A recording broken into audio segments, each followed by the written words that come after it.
Welcome back to Design Talk. I'm Jamie. And I'm Alex. Today we're diving into one of our favorite topics, budget design and DIY decor. Yes, who doesn't love creating a stylish home without breaking the bank? Absolutely. There are so many easy projects that can transform a space.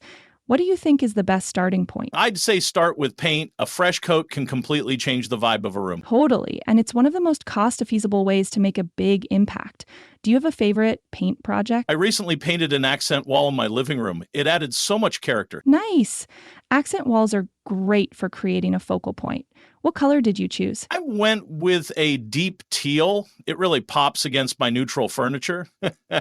Sounds gorgeous. Another simple project is updating hardware on cabinets or furniture. Yes, swapping out old knobs for modern ones can give a whole new look to your kitchen or bathroom. Exactly.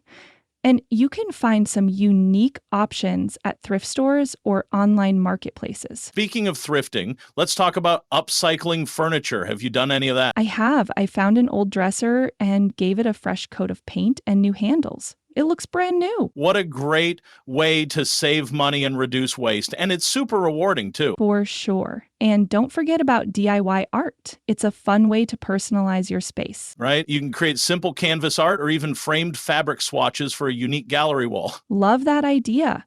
And it's a great way to reflect your personality in your home. Exactly. So, to wrap up, what's one budget-friendly tip you'd give our listeners? I'd say always keep an eye out for sales and clearance items.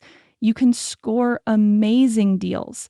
At the same time, do not forget that before you create design masterpieces, you need to get rid of junk. And we'll tell you how to do it in the second season of our podcast, which will be broadcast very soon. Great tip. And remember, design doesn't have to be expensive to be stylish. That's right. Thanks for tuning into Design Talk. We hope you feel inspired to start your own DIY decor projects. Until next time, happy decorating.